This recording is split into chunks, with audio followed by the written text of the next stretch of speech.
3.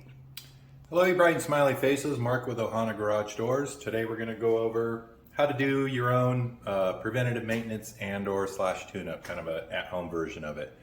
You always want to start with a visual inspection. You're going to want to come over here, just start on the sides, look at the tracks. Just do a visual inspection of the tracks, look for any deformities, any cracks. I'm not looking for anything specific, just something out of the ordinary. Rust buildup, a crack, a bend, anything like that. These tracks look okay. Next thing you want to do is you want to look at the hinges and the rollers. The rollers you can actually, with the door shut of course, you should be able to put your finger inside and just give the roller a little spin. Those are nice nylon sealed ball bearing rollers. Make sure that they're still round, smooth, everything's intact there. Then on the hinges, have a good look at it. Pay particular attention to these areas right here where the stress points are on the hinges. Look for any cracks or deformities. Make sure that the hinges are intact, nothing's missing, broke, bent, anything like that. You've got hinges all up and down each of the stiles on your door, and you're going to want to check all hinges all the way across the door. Just go through those one at a time, looking at those, see if you see any cracks, missing bolts, anything like that. And the same thing, look to make sure that all of the screws are properly engaged. The next step in your visual inspection is take a look at top to where the torsion assembly is. You're just going to do a visual. You look for on the drum, this area here, these have a tendency, they can get nicks or chips, something taking off of here. You want to be sure that these are intact, the circle's intact all the way around on both sides. Look for any significant rust. And then you can just follow the line across here to where your springs are in the center. Springs, you're going to want them to be in one piece. You don't want to see any gaps in between here. That's a sign that a spring is broken. These look pretty good. They actually look really good. Make sure, again, that the lag bolts are secure into the wall there. One tip when you're talking about the spring assembly or anything part of the torsion system, if you notice anything that's loose, do not attempt to tighten it up under tension. If you don't know exactly what that means, absolutely call a garage door professional. That can be very dangerous if you get out there and try and tighten up the bolts. But again, this is a visual inspection, so you can make sure everything is okay. And if you note something, then absolutely call a professional. Check your tube along the top, follow it all the way across, and you've got your other side, which is a mirror of the last side we talked to, and you should have already checked your cables. The next thing we'll want to check is the movement and the balance of the door. With the door in the closed position, always do it with the door in the closed position. You can go ahead and release the opener from the door. Just pull your red string down and the door should move freely. If the door is in proper working order, most doors that are out there, you should be able to lift up with one hand. If it's a particularly big door, it might take a little more than one hand, but for the most part, it should lift up. You want to bring the door up to about the halfway position, and the halfway position means half of the panels are going to be bent or they're going to be into the turn, like you see on this side. The other half are going to be on the door. This is a 7-foot door with 4 panels, so we're going to have 2 up top, 2 right here. You lift the door to the halfway point and let it sit. If it sits like this will let you know that the door is balanced. What you're looking for is if you let it go and the door starts dropping down, that's an indication that either you may have the wrong springs or you've got some excess wear going on in the springs. You'll want to have that addressed again by a garage door professional such as Ohana Garage Door Repair. Check it from the halfway point.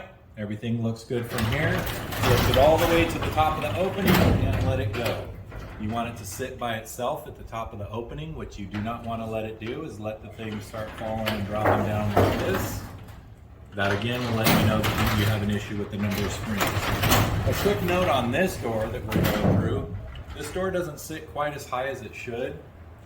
I like to see the door sit up here towards the top of the opening. So that lets me know this door needs a little more tension up top, and we will go ahead and adjust that, and that'll be part of the PM. We'll do that and get it in fine working order, and we'll address that in another video, but I did want to point it out. Again, you have it set, your door's probably going to sit at this position.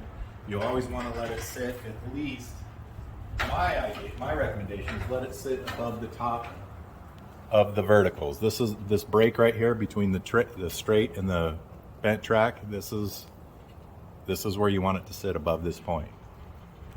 And there you go. Once we did the visual inspection and did the performance of the door going up and down, we're going to want to check the opener. And the first thing we're going to want to check is the travel. The travel is how far does the opener open when it goes all the way open, and how far does it travel when it goes down. That's simply opening up the door and closing the door. The opener will do all the work.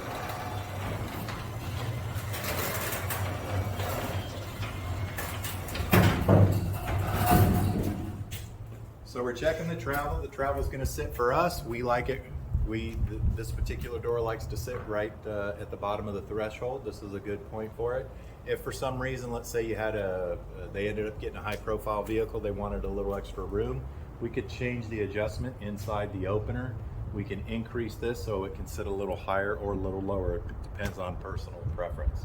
Ideally, as long as you're clearing the threshold, that's all that counts, so you can adjust it from there. So the open position looks good, and we're going to want to check the closed position. Then we go ahead and shut the door, and we're going to check the travel here. Basically, you want the opener to come up and just kind of push the door right against the top of the opening to help kind of seal it up. I mean, seal is a misnomer in South Texas. We have, it just rests against the door so it doesn't have any space. You also look across the bottom of the door and make sure that the door is sitting, for the most part, it's going to be sitting flush on the door. It doesn't have to be absolutely perfect, but for the most part, it'll be sitting flush on the door. Once you check that, then the next thing we'll do is we'll check the force. And then the last thing we're going to check is the force on the door, and by code, the force dictates that you want to take a 2x4, set a 2x4 in the middle of the doorway, and close the door on it. That has a tendency, if there's an unhidden issue with the door, it can crush a door. Even though that's code, that's not the way that I typically check them. This is the way I check them. If you want it checked, I would probably not follow my directions since it's not to code. If you want to check the force, we can come out and do it yourself, but I'll show you how just in case, or just because. I will stand underneath the doorway with my legs bent, with my shoulder just near the door, and I'll shut the door on top of my, I'll shut the door on my shoulder.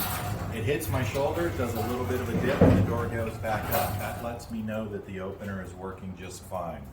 It also, I'm confident because this is an electronic force setting, it's not a manual force setting.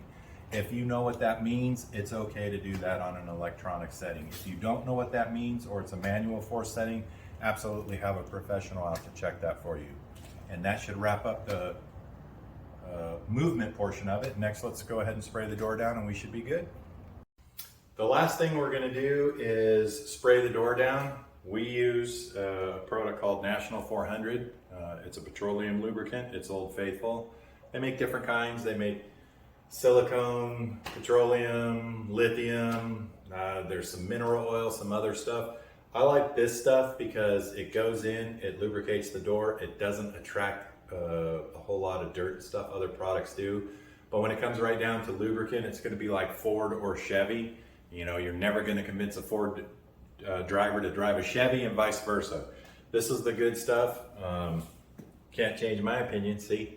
So this is what we use, a good petroleum lubricant. You're going to want to spray down all the hinges. You want to do all the moving points of the hinge.